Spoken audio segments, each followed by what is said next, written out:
Welcome to Monday Scoop. I'm Georgia Raisman, and on Monday Scoop, I have short conversations with a variety of experts on issues affecting people over age 55. Whether it's food, health, style, or entertainment, we'll explore ways to lead better and deeper lives as we get older.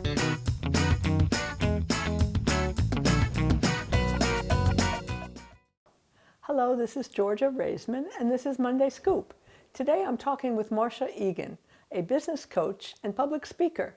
And today we're going to talk about ways in which people who are in the early end of 55 and over, still working and thinking about their careers, the remaining years that they're working and how they're going to make the most of them. And I'm thinking in those peak years of our careers, how do we set goals? What are those goals, especially in a time of COVID when a lot of people are working remotely, either part or all of the time? How do you make progress professionally and personally? How do you help other people along? Marsha has been spending her career doing this, and I'm thinking that these must be presenting very different and unusual challenges. And I'd be interested to hear what you do. Normally, if you're talking about a person working in a corporate environment, in a office where you go every day and you see the same people every day, there's one set of things you have to deal with. And you're seeing people, and your management of those people is somewhat predictable. But here you're in an environment where you might be having to manage people younger than you and manage up to some extent with people that you're not seeing every day. You can't see their body language. You don't know how their voices might sound. It's a totally different thing. So I'm going to give you two, for example, examples. Suppose you're somebody age 55 or 60. Mm-hmm. You've had a certain amount of success and career at a certain corporation, say, a mid-level corporation. Mm-hmm. Maybe not a public corporation, but a big enough corporation. And you've got people who are managing you. Maybe the people managing you are younger than you, but you're also managing people younger than yourself.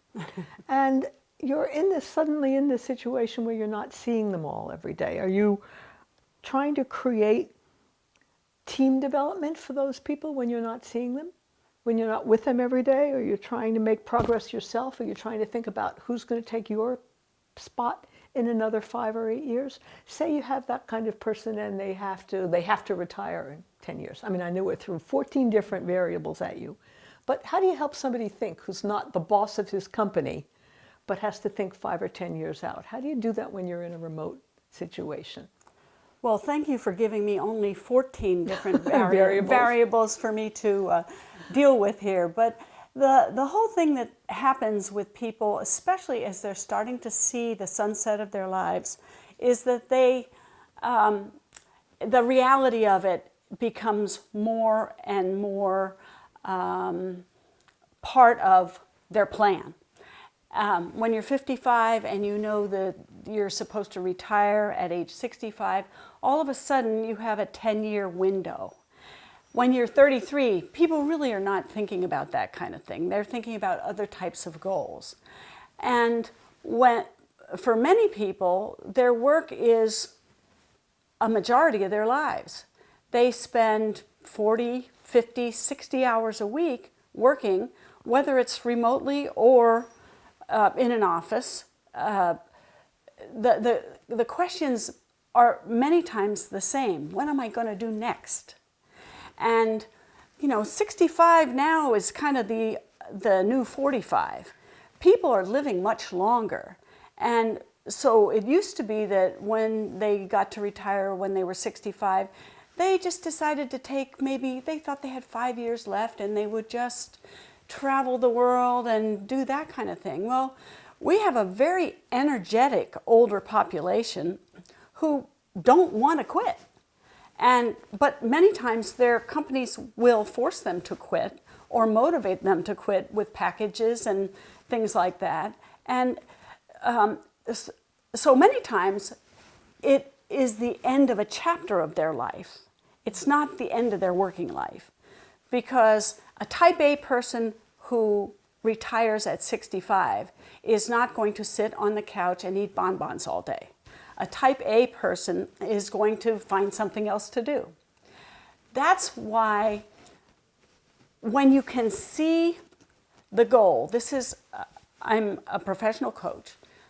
So many things are about goal setting. And when you have goals, it provides you energy. It provides you motivation. It provides you direction. When you can see what's happening next, it takes some of the fear out of it. And the challenge is that many people stick their head in the sand about it. And they say, oh, I'll figure it out when I get there. The best thing that 55, 60-year-old people can do is to make sure that their finances are going to allow that next chapter. And we find people so many times kind of behind the 8 ball with that. But it's fun to think about a new chapter of your life. And instead of feeling bad that you're getting older and you will be retired, let's start thinking about, what can I do next? Maybe I'll start a TV show on NCTV, right? Maybe I'll start, I'm trying to think of an example. I've always wanted to paint watercolors. One of my dear friends who was an interior designer, never painted in her life, took some painting courses. She's selling her paintings now. And she's, I think, 68. And hey, there's a lot of opportunities there. So yes, let's look at it as something fun to think about. You know, you're not closing the book yet. You are finishing a chapter. And that next chapter can be really fun. That's a great way of looking at it. And I think goal setting and chapter setting is a very, very smart thing. But if you're still in your corporate environment, so you're still thinking about, how do I deal with every day, as well as how do I plan for 5 years from now and 10 years from now when they're going to boot me out of here. Mm-hmm. It's an issue of what you prioritize. And I guess coaching is what helps you figure out how you prioritize this week, a month from now, 6 months from now, and a year. And is that aggravated by not being able to see people in real life? Human beings are social. And there are very few people who want to be a hermit all their lives or in the sunset of their lives. And office interactions have always energized people. Maybe not in the best ways, but they are things to talk about. They're distractions. There's information that's being shared about who's having a baby or who's getting married or anything like that. And when you have everyone working from home, it makes it very difficult. Not impossible, not impossible. We're living kind of in a Zoom world right now in the COVID environment. 2-3 years from now, that's not going to be that way. This is a temporary situation. And I've always said to people, don't create a permanent solution for a temporary problem. But it is what it is right now, and that is people are lonely and they need interaction. This is where being proactive can be very useful to people who are feeling lonely and feeling distant, especially in the work environment. There are things like having a Zoom lunch where people promise they're not going to talk about work. They're going to sit down, they're going to eat their lunch over Zoom and talk about other things. It doesn't mean that you can't interact. The challenge with it is that you have to be proactive about it, because it doesn't just happen.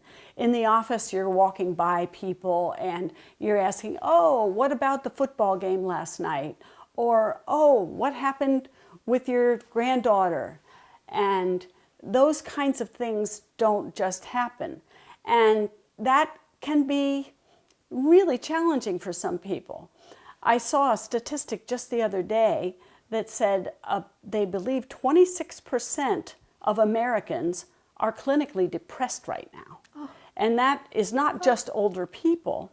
There's so much going on with COVID, but people who are in a work environment thinking about their future retirement, that could be a recipe for some challenges. And that's when I've always tried myself and tried to encourage people to take ownership of how they feel about something and what they do. And by taking ownership and saying, I'm not going to be the victim, I am going to take charge of this and I'm going to make the best of the situation, that's the start to not being depressed. I'm not a psychiatrist, so somebody might call me out on what I just said, but when you are other-directed and when you take responsibility for your attitude in the moment, you can really enjoy as much as possible your situation. Well, if you're in a situation where perhaps say you've got an individual client who's working in a corporation and they're not getting the feedback that they would normally get on a day-to-day level from the people who are managing them. Yes. And they're feeling a little bit at loose ends, and they're feeling fraught about what's going to be in their next 5 or 10 years, their last 5 or 10 years in this environment. It takes two people to reach out. It takes two people to have that Zoom lunch. Right.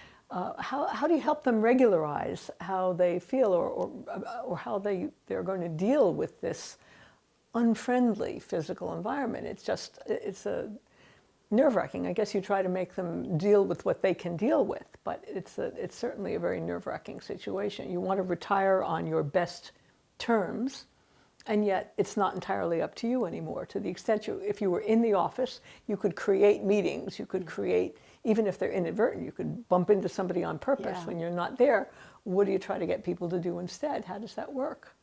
Well, that subordinate-boss relationship is a little different than having a Zoom lunch with coworkers. And that can be dicey, or should I say a little bit challenging. When your interactions with your boss, every interaction you have with people who can control your paycheck or whether you're promoted, can be stressful if you let it. Because they have power over you. They have the power of the paycheck, they have power of giving you tasks to do, and that kind of thing. So it's important for people to, when they deal with their bosses, to make sure they're doing a good job and giving the information to the boss the way the boss is looking for it. Now, that's a lot easier said than done, but subordinate-boss relationships are a two-way street, as you just mentioned. Incumbent upon the subordinate is to not change who they are, but to morph the way they communicate so that it really works for the boss.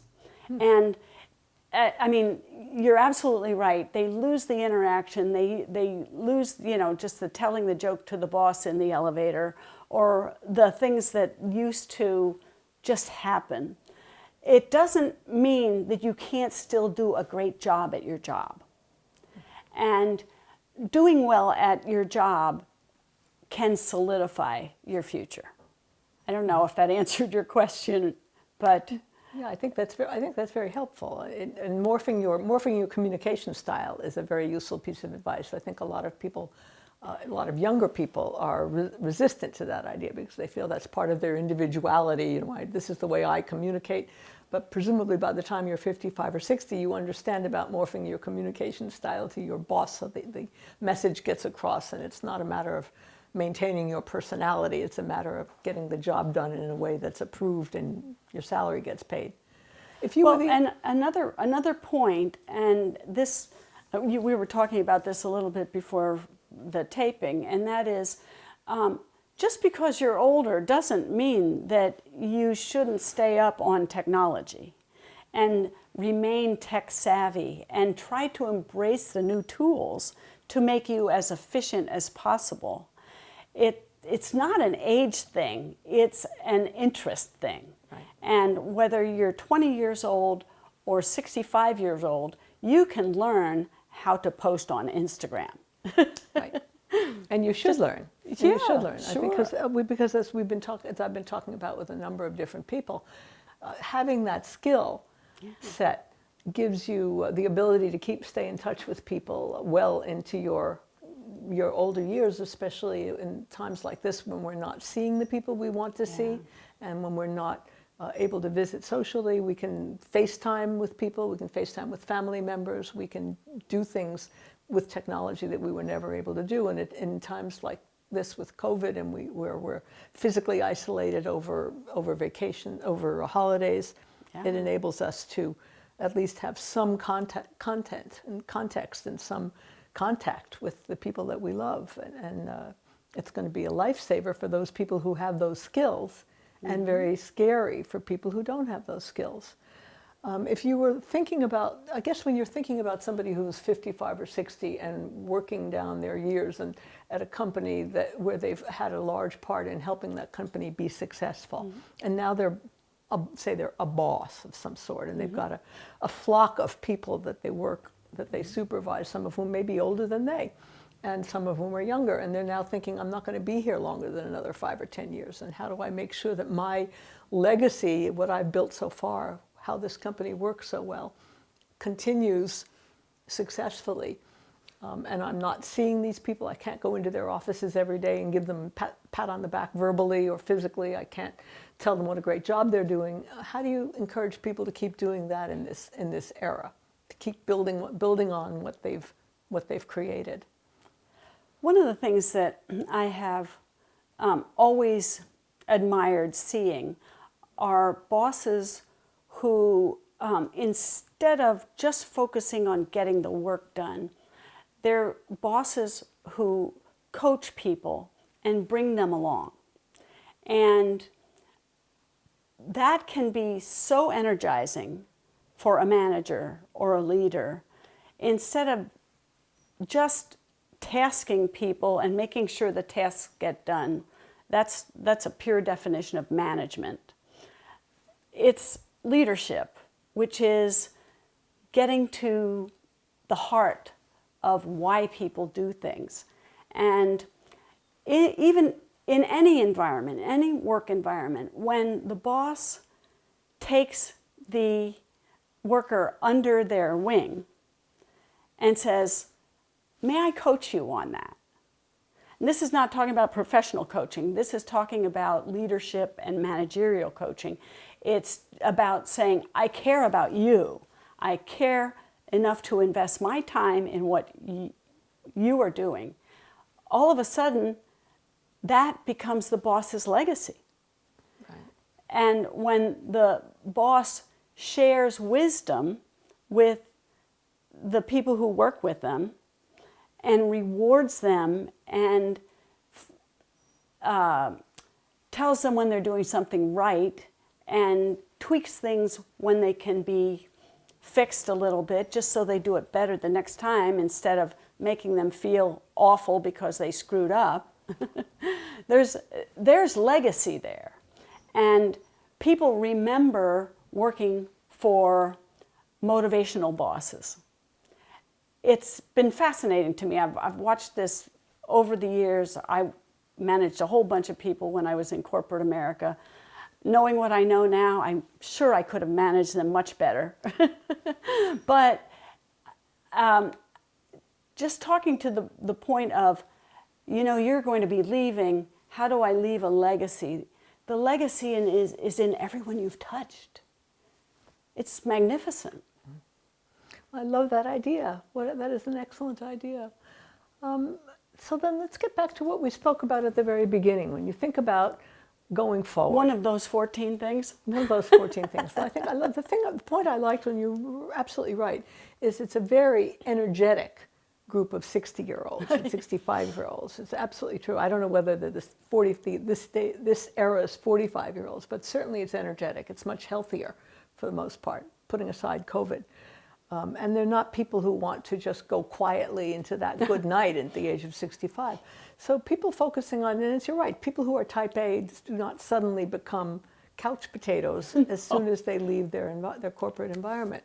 So planning for the next stage keeping up those good habits. I mean, I noticed how you have remade yourself out here. I mean, you not only do you keep up your coaching and your speaking career, but what you do through the Chamber of Commerce and what you do through Coaching at the Corner, where you're coaching people of every different age group on techniques of staying ahead of, just in a personal way, focusing on your personal strength, staying ahead of your email, keeping your goals in sight.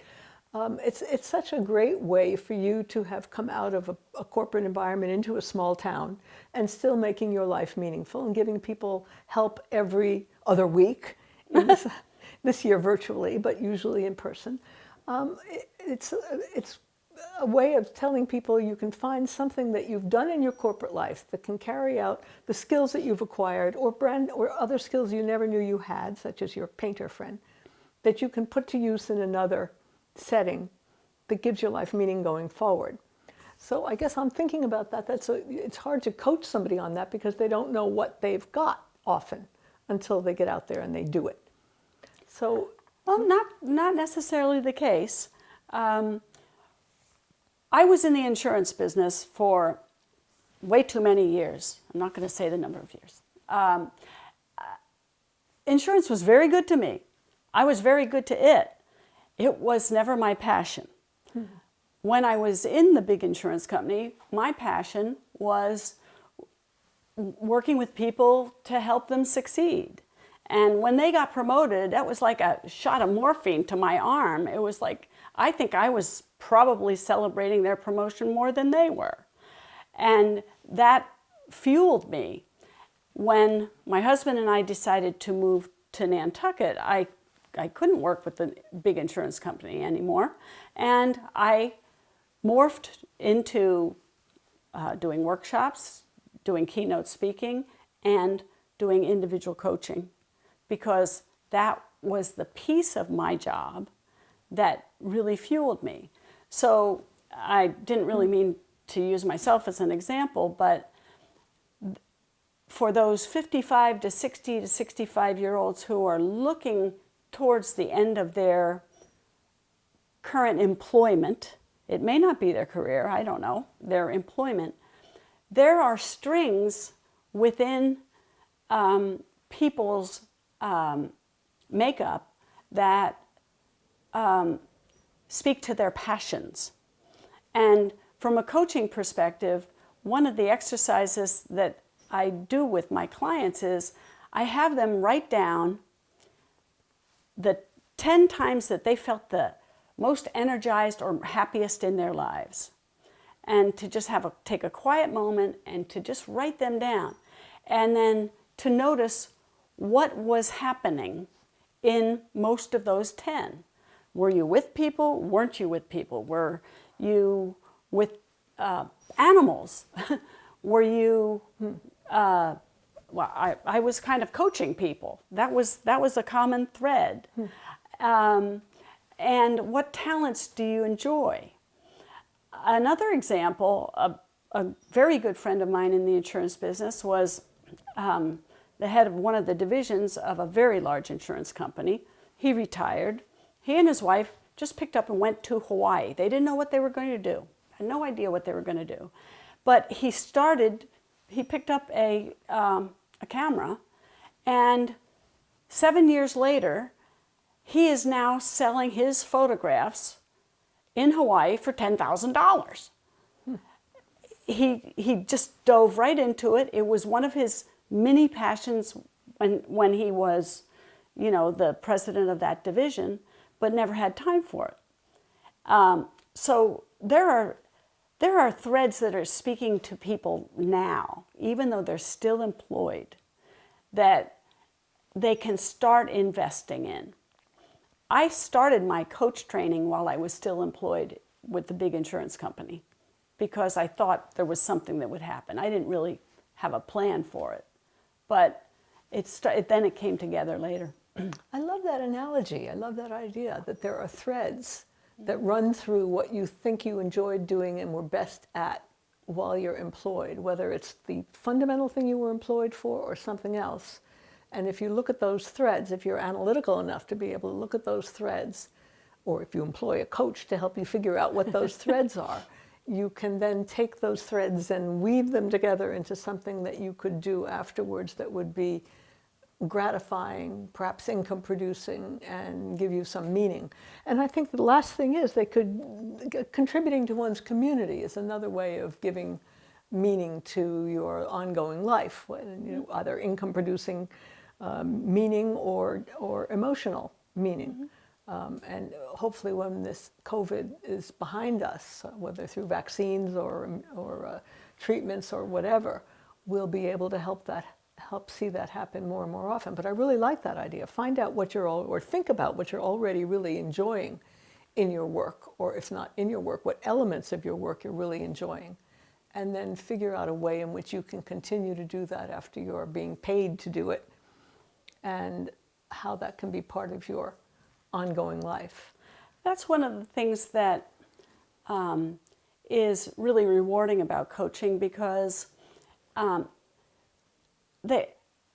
don't remember exactly what the study was, but they said only 3% of Americans know truly what they want to do. Only 3%. How sad. 80-some% have a pretty good idea of what they'd like to do. And then the rest have no clue what they want to do. Life is happening to them.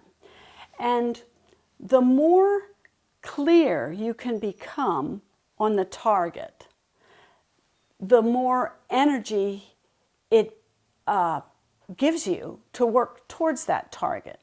So the whole profession of coaching is about helping people become clear on the target and then taking steps to get there. Coaches aren't psychiatrists. We don't go back. We don't get involved in whether,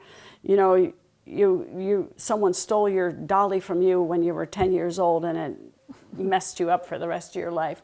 We work on the go forward. It's like, you're here, where do you want to go? And we don't tell them where to go. That's the other thing that's great about what I do and what I love about what I do. And that is, I'm trained in the method. I can't tell you what you want to do next. And consultants will analyze it all and come up with a report that says, based on all my research, this is what I think you should do. A coach doesn't do that. A coach says, where do you want to go?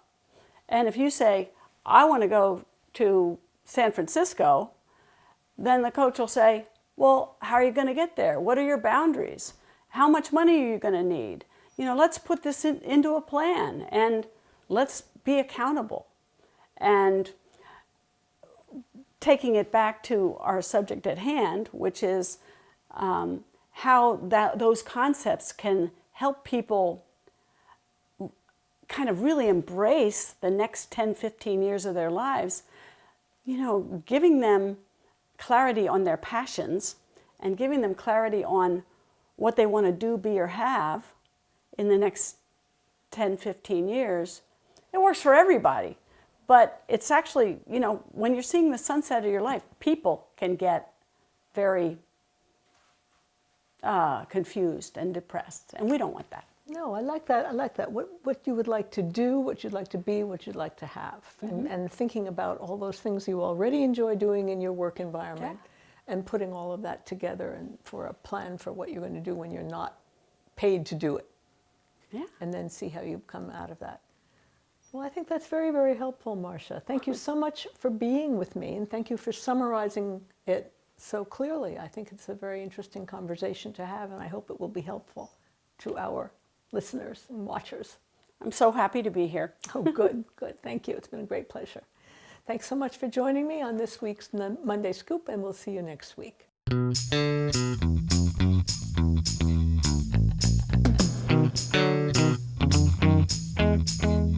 Are there topics you'd like to know more about? Email me at mondayscoop@gmail.com. See you next Monday.